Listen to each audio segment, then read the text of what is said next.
ശനിയാഴ്ച വൈകുന്നേരം വൈറ്റ് ഹൗസിന് സമീപം നിരവധി തവണ ശക്തമായ വെടിവെപ്പുണ്ടായി. American president Donald Trump white ഹൗസിൽ തുടരുന്നതിനിടെയാണ് ഈ വെടിവെപ്പുണ്ടായത്. സംഭവസ്ഥലത്തിനടുത്ത് നിന്ന് US രഹസ്യാന്വേഷണ വിഭാഗം ഒരാളെ വെടിവെച്ച് കൊല്ലുകയും ചെയ്തു. 21-കാരനായ അക്രമിയാണ് കൊല്ലപ്പെട്ടതെന്നാണ് റിപ്പോർട്ട്. വൈറ്റ് ഹൗസ് കോംപ്ലക്സിന് തൊട്ടുപുറത്തുള്ള 17th street, Pennsylvania avenue north west എന്നിവിടങ്ങളിലാണ് വെടിവെപ്പ് നടന്നത്. 21-കാരനായ അക്രമിയെ സുരക്ഷാ സംഘം വെടിവെച്ച് കൊന്നു. ഇയാളെക്കുറിച്ചുള്ള കൂടുതൽ വിവരങ്ങളൊന്നും പുറത്തു വന്നിട്ടില്ല. സമീപത്തുണ്ടായിരുന്ന ഒരാൾക്ക് വെടിയേറ്റിട്ടുണ്ട്. ഇയാളെ പോലീസ് ആശുപത്രിയിൽ പ്രവേശിപ്പിച്ചു. വെടിവെപ്പ് നടക്കുന്ന സമയത്ത് American president Donald Trump white ഹൗസിനുള്ളിൽ തന്നെ ഉണ്ടായിരുന്നു. ഇറാനുമായുള്ള പുതിയ കരാർ ചർച്ചകളുമായി ബന്ധപ്പെട്ട് അദ്ദേഹം ഓഫീസിൽ ഇരിക്കുന്ന സമയത്താണ് തൊട്ടുപുറത്ത് ഈ സുരക്ഷാ വീഴ്ചയുണ്ടായത്. എന്നാൽ പ്രസിഡന്റ് പൂർണ്ണ സുരക്ഷിതനാണെന്ന് US ഉദ്യോഗസ്ഥർ സ്ഥിരീകരിച്ചിട്ടുണ്ട്. ആക്രമണമുണ്ടായ ഉടൻ തന്നെ വൈറ്റ് ഹൗസ് പൂർണ്ണമായും ലോക്ക്ഡൌൺ ചെയ്തിരുന്നു. FBI സംഘം സ്ഥലത്തെത്തി സീക്രട്ട് സർവീസുമായി ചേർന്നുകൊണ്ട് അന്വേഷണം ആരംഭിച്ചതായും നിലവിൽ സ്ഥിതിഗതികൾ പൂർണ്ണമായും നിയന്ത്രണ വിധേയമാണെന്നും FBI ഡയറക്ടർ കാഷ് പട്ടേലും അറിയിച്ചു. വൈറ്റ് ഹൗസ് സുരക്ഷാ സേനയുടെ പോസ്റ്റിന് സമീപത്തേക്ക് നടന്നു നീങ്ങിയ അക്രമി പെട്ടെന്ന് തന്റെ കൈവശമുണ്ടായിരുന്ന ബാഗിൽ നിന്നും മാരകായുധം പുറത്തെടുത്ത്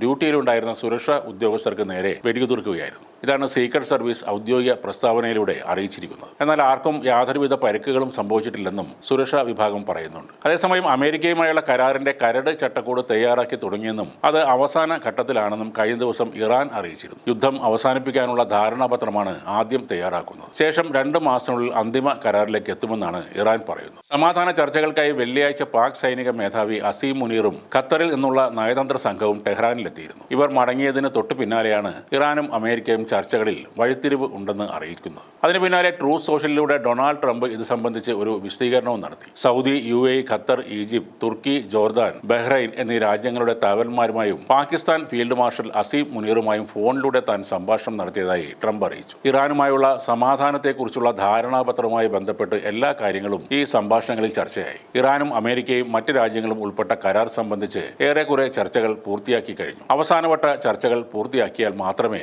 ഇത് ഔദ്യോഗികമാകൂ. അതിനു പുറമെ ഞാൻ ഇസ്രായേലിന്റെ പ്രധാനമന്ത്രി ബെഞ്ചമിൻ നെതന്യാഹുവുമായി സംസാരിക്കുകയും ചെയ്തു. അതും വളരെ നന്നായി നടന്നു. കരാറിന്റെ അവസാന ഘട്ടങ്ങളും വിശദാംശങ്ങളും നിലവിൽ ചർച്ചയിലാണ്. ഉടൻ തന്നെ പ്രഖ്യാപനമുണ്ടാകും. കരാറിലെ പല ഘടകങ്ങൾ കൂടാതെ ഹോർമുസ് കടലിടുക്ക് തുറന്നു കൊടുക്കുമെന്നും ട്രംപ് അറിയിച്ചിട്ടുണ്ട്.